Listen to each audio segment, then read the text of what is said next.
लाखों भारतीय बाहर काम करते हैं और घर पैसे भेजते हैं। इससे परिवारों और देश की इकोनॉमी दोनों को सपोर्ट मिलता है। पर एक बड़ा कंफ्यूजन हमेशा रहता है, क्या इस पैसे पर भारत में टैक्स लगता है? चलिए इसे समझते हैं। बहुत लोग सोचते हैं कि विदेश से आए हर पैसे पर टैक्स लगता है, पर यह एक बहुत बड़ा मिथ है। सबसे पहले एक जरूरी शब्द समझते हैं, रेमिटेंस, मतलब बाहर की कमाई जो भारत भेजी गई हो। और सबसे जरूरी बात, जब ये पैसा भारत आता है तो ये टैक्स फ्री होता है। हाँ, लेकिन अगर उस पैसे से भारत में और कमाई हो तो कहानी बदल जाती है। ये चार्ट देखिए, रेमिटेंस पर टैक्स नहीं, पर उस पैसे से हुई इनकम पर टैक्स लगेगा। तो फिर इसे मैनेज कैसे करें? यहीं पर सही बैंक अकाउंट चुनना सबसे जरूरी हो जाता है। एनआरआईज के लिए दो मेन ऑप्शंस हैं, एनआरई और एनआरओ अकाउंट। चलिए इनका फर्क समझते हैं।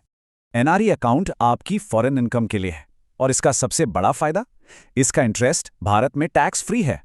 दूसरी तरफ है एनआरओ अकाउंट, जो इंडिया की इनकम जैसे रेंट के लिए है, और हाँ, इसका इंटरेस्ट टैक्सेबल है और ये टैक्स रेट करीब करीब 30% तक जा सकता है। अकाउंट्स के अलावा कुछ कानून भी हैं जो इन ट्रांसफर्स को रेगुलेट और प्रोटेक्ट करते हैं, जैसे कि फीमा यानी फॉरेन एक्सचेंज मैनेजमेंट एक्ट। ये एनआरआईज के लिए एक जरूरी कानून है। इसके तहत अपनी मेहनत की कमाई को भारत भेजने पर कोई अपर लिमिट नहीं है।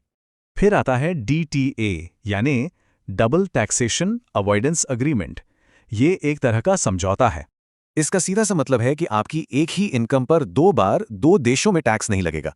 लेकिन आगे क्या ये नियम बदलने वाले हैं? देखिए, हाल में कुछ चर्चाएं हुई हैं, जैसे अमेरिका से आने वाले रेमिटेंस पर एक्स्ट्रा चार्ज लग सकता है। अभी ये सिर्फ बातें हैं, कानून नहीं, पर यह दिखाता है कि टैक्स रूल्स पर नजर रखना कितना जरूरी है। तो सबसे जरूरी बात क्या है? अपने पैसों का सोर्स समझें और सही अकाउंट चुनें। तो सवाल यह है, बदलती ग्लोबल इकोनॉमी के साथ भारत की ये रेमिटेंस पॉलिसीज आगे कैसे बदलेंगी?